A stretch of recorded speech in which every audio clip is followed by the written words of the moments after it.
Bien, donc on va reprendre le cours de notre propos. La seconde moitié de cette journée interroge les mutations de la scénographie et de la lumière, celles du XXe siècle, mais également celles du XXIe siècle. Après la communication de Véronique Perruchon ce matin sur le trio Engel, Rieti, Dio, on vous propose 3 communications qui vont explorer le travail d'autres grands artistes du XXe siècle, en l'occurrence Mariano Fortuny, Giorgio Strehler et Robert Wilson, pour interroger la façon dont ils ont renouvelé le rapport de la lumière à l'espace et à la scénographie. Et je vais précéder ces 3 interventions par une petite présentation rapide de quelques précurseurs du début du XXe siècle. Se pencher sur les réalisations des praticiens de la scène qui nous ont précédés ne relève pas seulement de la culture théâtrale, c'est aussi sans doute une clé d'entrée, un ressort pertinent pour interroger nos pratiques actuelles et les mettre en perspective. Ainsi, si l'on considère les grandes mutations des moyens techniques de la scène du XXIe siècle, où l'image, le mapping et le virtuel ont tendance un peu à prendre le pas sur la scénographie lourde, enfin, j'aime pas beaucoup ce terme, il n'est pas du tout péjoratif, hein, mais où on voit que les moyens de la scénographie quand même ont tendance à devenir de plus en plus immatériels et intangibles. On peut également penser aujourd'hui aux apports du numérique, de la robotique, du cintre informatisé, la LED qui remplace peu à peu le tungstène, les projecteurs automatiques dont les faisceaux visibles et mobiles viennent scénographier l'espace vide au-dessus du plateau. Et donc la proposition, c'est de tenter un peu un parallèle avec les mutations des moyens techniques de la scène que nous connaissons aujourd'hui et un petit peu de les mettre en parallèle avec ce qui s'est passé au début du XXe siècle, où on a eu d'abord les grandes mutations scénographiques avec l'abandon des toiles peintes au profit de décors en volume, le développement de la scène tournante, le développement de tapis roulants qu'on utilise moins aujourd'hui, mais on a vu beaucoup au début du XXe siècle des scénographies avec un principe de mobilité donné par des tapis, des trottoirs roulants qui permettaient de faire bouger les éléments de la scénographie. La mise au point du filament de tungstène, hein, qui date du tout début du XXe siècle, et le tungstène va remplacer l'éclairage au gaz et les dernières flammes de l'huile et des chandelles, un petit peu comme la LED aujourd'hui, lentement, est en train de remplacer le filament de tungstène. Également au début du siècle, l'apparition du projecteur directif, graduable et focalisable, qui va, d'ailleurs on peut noter que ces possibilités, après lesquelles les praticiens du théâtre couraient depuis des siècles, hein, pouvoir enfin concentrer le regard, concentrer la lumière sur un point et la contrôler, en contrôler l'intensité. C'est intéressant de noter que ce projecteur directif et graduable est contemporain de l'entrée en scène du metteur en scène, comme une sorte de besoin de focaliser le regard sur une œuvre. Et puis bien sûr, surtout le cinéma, un petit peu comme nous, on vit depuis la fin des années 90 et la démocratisation de la vidéo, l'entrée en scène du cinéma, du film, a été vraiment déterminant. Le cinéma qui fait son entrée en scène avec les avant-gardes théâtrales des années 20, dont bien sûr Meyerhold et Piscator, souvent présentés en pionniers, mais je vous présenterai également quelques autres artistes qui viennent de la Tchécoslovaquie, puisqu'à l'époque le pays s'appelait comme ça. On avait bien entendu, avant l'entrée du cinéma en scène, l'utilisation d'images projetées, qui remonte, on n'a pas de datation précise possible, mais on sait qu'il y avait des utilisations de lanternes magiques, donc d'une source qui avait une faible puissance, mais des projections d'images fixes sont attestées depuis le XVIIe siècle. Et évidemment, c'est les développements de l'opéra, et en particulier des opéras de Wagner, qui convoquent les éléments et donc donnent envie de pouvoir représenter ces éléments, qui vont être moteurs dans le développement de machines de projection. On avait en France quelqu'un comme Dubosc, qui était à l'Opéra de Paris, l'opéra est toujours un moteur dans le développement de la machinerie et des éléments de scénographie mobile, hein, puisqu'il demande de la suggestion d'espaces très différents et très variés. Et Dubos, qui était à l'Opéra de Paris, il occupait un poste qui a été créé pour lui, qu'on appelait le poste de physicien. Et donc, il était spécialiste des projections et des lampes à arc qui venaient de faire leur apparition, qui sont des genres de faisceaux lumineux, un peu comme une poursuite très puissante, qui cohabitaient avec les flammes du gaz. Donc, pour tous ces effets spéciaux, c'était ce physicien qui s'en chargeait. Il nous manque aujourd'hui un terme pour un poste équivalent. Pour le dire un peu rapidement, ce serait un super kiki des nouvelles technologies, ingénieur intermédiaire. Enfin, le terme n'existe pas. D'ailleurs, lorsqu'à l'ENSAT, on a abordé la réforme LMD et qu'avec le ministère, on a échangé sur les appellations des créateurs qu'on conforme ici à l'école, on avait fait la proposition de faire un master en double sortie avec d'une part des concepteurs lumière et d'autre part cette espèce de profil d'ingénieur intermédiaire. Mais comme ça correspond à un métier qui n'existait pas encore, le ministère a dit que ça n'était pas inscrit dans le registre des métiers. Mais c'est vrai que c'est une question. Ces postes aujourd'hui peuvent être occupés soit par des gens de lumière, souvent par des gens du son également, ou venus de la vidéo. Et on a en tout cas aujourd'hui, avec les bouleversements technologiques actuels, on voit vraiment une spécialisation de nos métiers, une hyper-spécialisation. Les praticiens de ma génération du XXe siècle, on pouvait maîtriser l'ensemble des moyens techniques d'une représentation. Aujourd'hui, c'est de plus en plus difficile et il faut de nouveaux métiers, de nouvelles compétences avec chaque nouvelle technologie. Donc la projection qui a été beaucoup utilisée à l'opéra, et on a par exemple autant Jules Dubosc a développé à l'Opéra de Paris un des premiers catalogues de projecteurs pour la scène. On avait Hugo Bert, qui d'ailleurs avec qui Appia s'est formé, et c'est avec Hugo Bert que Appia s'est sensibilisé à la projection.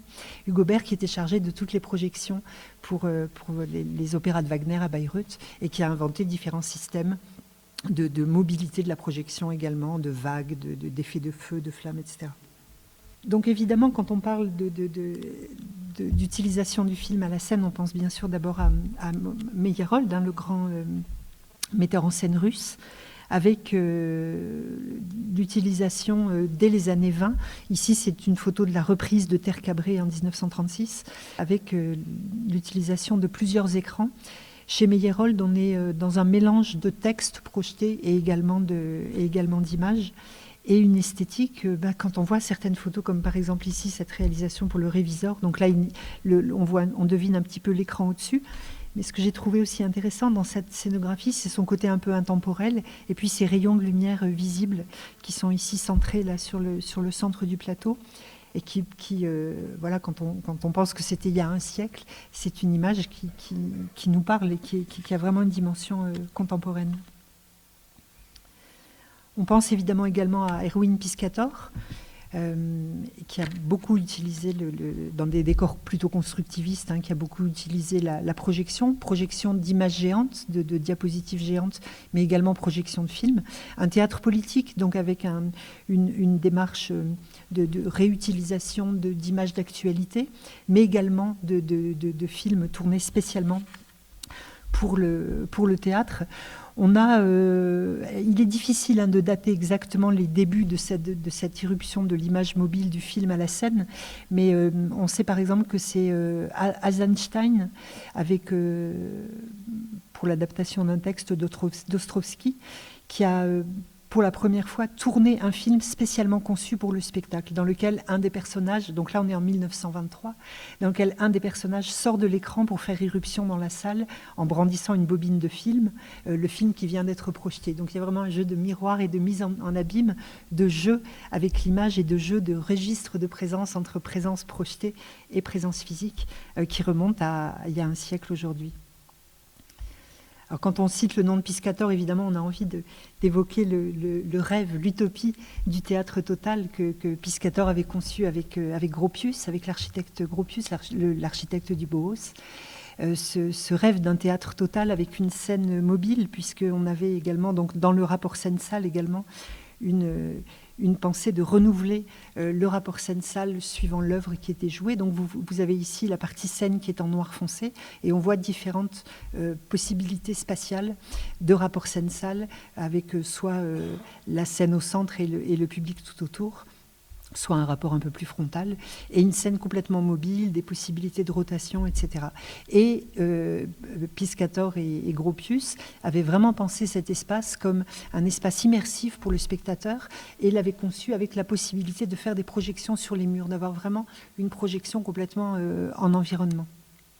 Bon, ils n'ont pas pu trouver les financements, et hélas, ce théâtre total n'a jamais vu le jour. Un autre de ces précurseurs du XXe siècle qui vont attacher beaucoup d'importance à la qualité du travail sur l'espace et la scénographie et la lumière, c'est Max Reinhardt, un Allemand, qui a tenté de grandes fresques, de grands spectacles tels qu'on peut en voir aujourd'hui dans des zéniths ou dans des grands lieux, hein, ici à l'intérieur d'une cathédrale par exemple, avec un drame historique et des grands faisceaux de lumière à arc. Mais c'est sans doute vers dans ce qu'on appelait à l'époque la Tchécoslovaquie, tout jeune pays, hein, puisque après le règne des Habsbourg, c'est vers 1920 que la Tchécoslovaquie acquiert son indépendance, et où on a là, avec le développement du poétisme, le poétisme c'est l'équivalent de notre mouvement du surréalisme, mais en Tchécoslovaquie, le mouvement du poétisme, et puis beaucoup d'artistes du collage. Il y a en Tchécoslovaquie énormément de plasticiens, de peintres qui travaillent l'association d'images et le côté kaléidoscopique, qui pourrait aussi aujourd'hui qualifier certaines tendances du théâtre d'aujourd'hui, où on a souvent une image kaléidoscopique, où une grande image est remplacée par plutôt une succession d'images de statuts différents. Donc peut-être que ce terreau du poétisme, du surréalisme tchèque a été propice à l'émergence d'un théâtre et de formes dans la scénographie assez particulières. Évidemment, quand on parle de Tchécoslovaquie, on pense à Svoboda, mais avant Svoboda, Svoboda n'est pas un champignon qui sort de nulle part. Il y a eu des prédécesseurs avant lui. Alors, j'ai pas le temps ici, mais je vous donne simplement quelques noms, quelques images qui vous donneront peut-être envie d'aller chercher un peu plus loin. Donc, par exemple, ici, le Wojciech du grand scénographe Hoffmann, mis en scène par Hilar, avec des effets. On avait un grand fond clair et des effets de lumière en rétroprojection. Et puis, un autre metteur en scène tchèque, František Burian, dont le travail est assez passionnant, qui a mis au point avec Koujil, son scénographe, qui est également un des piliers de l'histoire de la scénographie et un petit peu à l'origine ensuite de la quadriennale de Prague. Ils inventent en 1936 le Theatergraph, qui est donc un principe de représentation où l'on a, alors je ne sais pas si on va, oui, on voit ma flèche. Ici, en fait, au milieu du plateau, on a un tulle et on a à la face ici 2 projecteurs 16 mm pour du film. En face diagonale, donc ici c'est la partie salle, en face diagonale 2 projecteurs d'images géantes. Et en rétroprojection, même principe, 2 projecteurs 16 mm et 2 projecteurs diapo. Et avec ce système-là, je crois que j'ai une coupe ici qui montre un peu les rayons des projections en coupe. Avec ce principe-là, Burian va vraiment explorer le rapport de l'image. On est avec Burian vraiment dans une image poétique. Ça n'est pas comme chez Piscator l'emploi ou le détournement d'images d'actualité ou de films réalistes. On est vraiment avec Burian dans une image qui a vraiment une dimension poétique, onirique. Ici, par exemple, les 3 photos successives que je vais vous montrer sont 3 moments de l'éveil du printemps de Wedekind, où on a le personnage de Wenda, cette malheureuse jeune fille qui a été violée et qui connaît une fin tragique lors d'un avortement. Donc là, à ce moment-là, dans la pièce, la jeune fille est morte, mais on voit les adultes, on voit ses parents et on voit un dialogue avec, d'ailleurs, à un moment donné, Melchior, le violeur de cette jeune femme. Et sur cette séquence-là, où on a ici les adultes, donc les comédiens présents derrière le tulle, et on a une projection géante du visage de Wendla et un travelling avant qui rapproche de plus en plus le regard de Wendla jusqu'à être vraiment un œil, cet œil qui vient interroger l'hypocrisie et la violence du monde des adultes, voilà, du point de vue de cette jeune femme. Il y aurait bien d'autres images et précurseurs que l'on pourrait évoquer hein, sur cette période très riche de l'entre-deux-guerres. Je voulais simplement terminer avec la première fois qu'à la scène, on a utilisé un principe de broadcast, c'est-à-dire d'une image qui est filmée en direct et projetée sur scène. Et ça remonte à 1965 avec Svoboda. Alors Svoboda, il est bien sûr connu pour ses rideaux de lumière et pour cette... Le fait de travailler la lumière comme un matériau, de faire de la lumière un des matériaux de la scénographie, une lumière palpable. Hein. Moi, j'ai suivi son travail pendant une dizaine d'années. Je ne dirais pas que c'est un éclairagiste. J'ai vu parfois même des choses en lumière où, bon, pour nos yeux à nous, on aurait bien rajouté un petit morceau de diffuseur ou un petit... Voilà. Mais c'est plus vraiment une démarche de scénographe qui va utiliser la lumière comme un matériau et qui va la sculpter et la rendre visible. Ce qu'on sait moins, c'est que donc Svoboda a été vraiment un des précurseurs de l'utilisation du broadcast. Donc il est arrivé, c'était au MIT de Boston, pour monter un opéra de Luigi Nono, Intolleranza, qui est un opéra sur le racisme, l'esclavage, la violence. Et donc, au départ, Svoboda pensait utiliser de la projection de films et de photos, de documents d'archives. Et quand il est arrivé dans la salle du MIT à Boston en 1965, il y avait ces gros appareils-là, qu'on appelait à l'époque des eidophores, qui sont en fait les ancêtres du projecteur vidéo. Et donc, Svoboda, en voyant ça, a dit « Mais qu'est-ce que c'est ?» Alors, ça servait pour les chercheurs et les étudiants du MIT à regarder des matchs de boxe retransmis en direct depuis New York. Donc Svoboda a demandé s'il pouvait utiliser également ce matériel. Donc on voit ici une photo avec d'une part les PANI, les gros projecteurs d'images géantes, et à côté cet eidophore, donc ces premiers projecteurs vidéo. Et avec ça, Svoboda a fait un mélange de projection d'images fixes, de projection de films, et également, par moments, il filmait également les spectateurs dans la salle. On voit ici, par exemple, vous voyez dans la grande bande de lumière horizontale, on voit une partie des spectateurs de la salle, avec des gros plans sur certains visages, puisqu'il avait fait placer des caméras. Et donc, le public était absolument ravi de se voir à l'écran. C'était la première fois qu'on voyait ce genre de choses. Donc, les gens jouaient un petit peu avec leur image. Et Svoboda était dans la régie. Et bon, c'était des technologies, l'archéologie de la vidéo. Et Svoboda demande à un opérateur qui était à côté de lui, mais à quoi sert ce bouton? Et l'opérateur lui dit, ça c'est pour passer l'image en négatif. Et Svoboda, là, tout à coup, a une révélation. Et au moment où l'image de la salle était projetée sur scène, il appuie sur le bouton qui transforme l'image en négatif. Et là, les visages de blancs qui étaient dans la salle se sont retrouvés noirs à l'écran. Et ça allait complètement avec le propos. Et ça a fait un scandale absolument énorme. et vraiment, de la part de Svoboda, quand il m'a raconté un peu ce moment-là, c'était pour lui vraiment une impulsion, une intuition. Tout à coup, c'était pas quelque chose de réfléchi, mais cette impulsion qui fait que les choses coïncident et qu'on est complètement en correspondance avec le propos. Alors le lendemain, scandale à Boston, il y a eu des manifs devant le théâtre pour empêcher les représentations suivantes avec Tchèque, go home, communiste, on n'en veut pas, etc. Et Svoboda donc a filmé ces manifestations et les a reprojetées le lendemain. Donc il y avait vraiment une mise en miroir de l'image et de ces transformations. On a vu avec Gaston Bachelard, qui a beaucoup écrit sur les éléments, à quel point les différents éléments, les matières, viennent convoquer un imaginaire différent chez l'homme. Les rêveries humaines, l'imaginaire n'est pas le même devant la pluie, devant la mer, devant des éléments liquides, ou l'orage, ou la forêt, ou le métal. Voilà, chaque matière, chaque élément amène un imaginaire. Et je pense que c'est une nourriture intéressante pour nous au théâtre.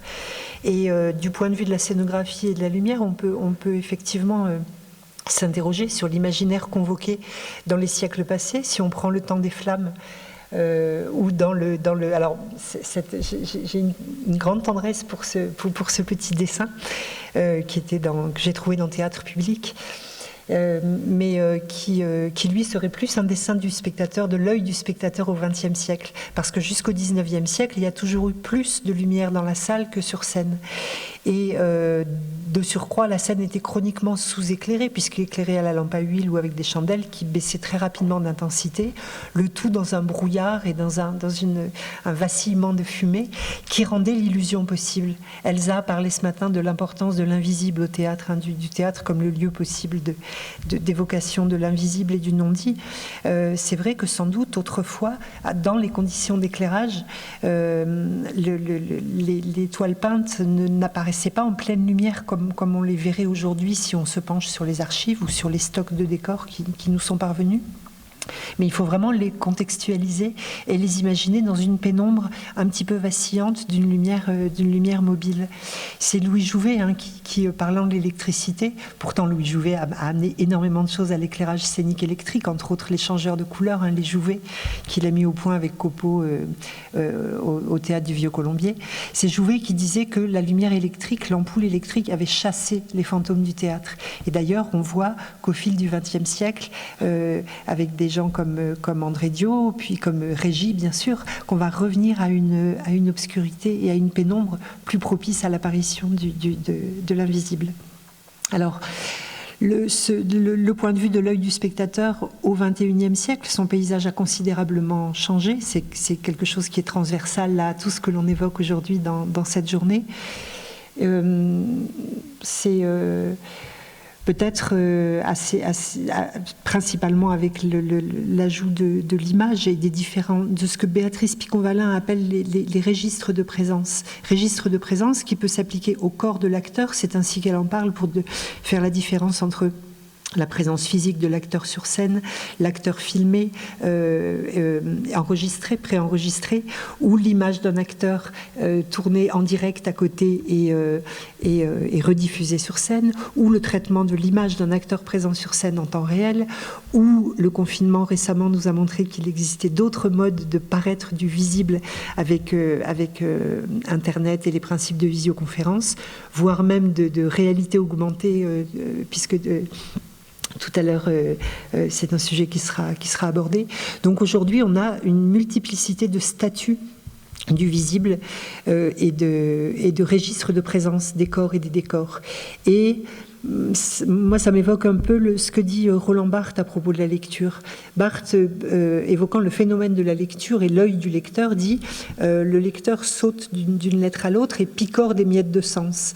Et j'ai l'impression que c'est vraiment un petit peu ce que l'on fait chacun, avec aussi l'importance de l'axe de regard, suivant l'endroit où l'on est assis. Si l'on est dans les premiers rangs, au milieu de la salle, sur les places extrêmes ou tout au fond de la salle, on n'a absolument pas la même perception du visuel scénique, ainsi que du sonore d'ailleurs, ou du paysage sonore. Et c'est vrai que c'est une des grandes difficultés, c'est des choses dont on parle ici avec nos étudiants. On ne pense pas du tout la scénographie ou la lumière de la même façon pour les spectateurs du premier rang et pour les spectateurs des derniers rangs. C'est la même chose en costume.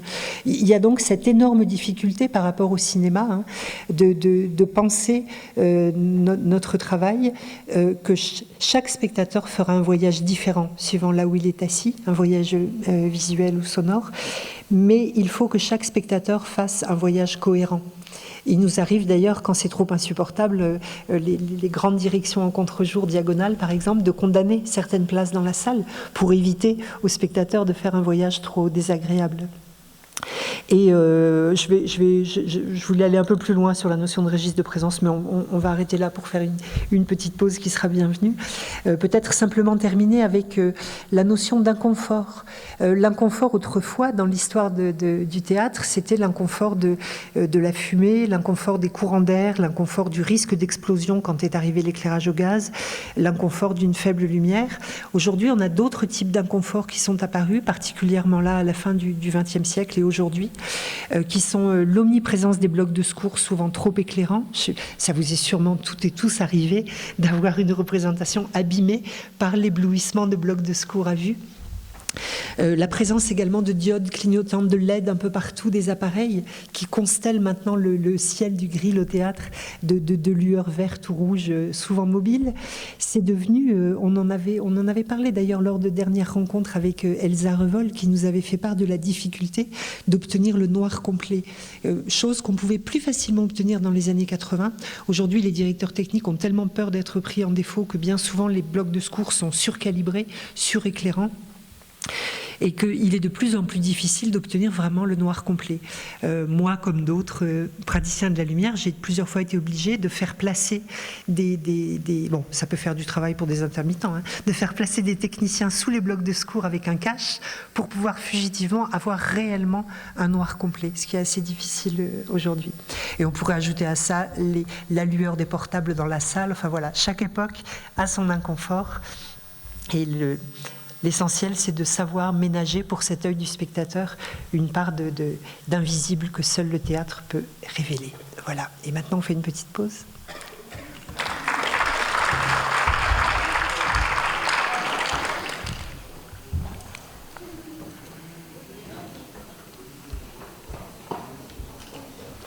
Les deux derniers tableaux là, que j'avais choisis sont des peintures de Matta et Bronner qui s'appellent Intervision et qui préfigurent peut-être le spectateur que nous serons ou que nous sommes déjà, je ne sais pas.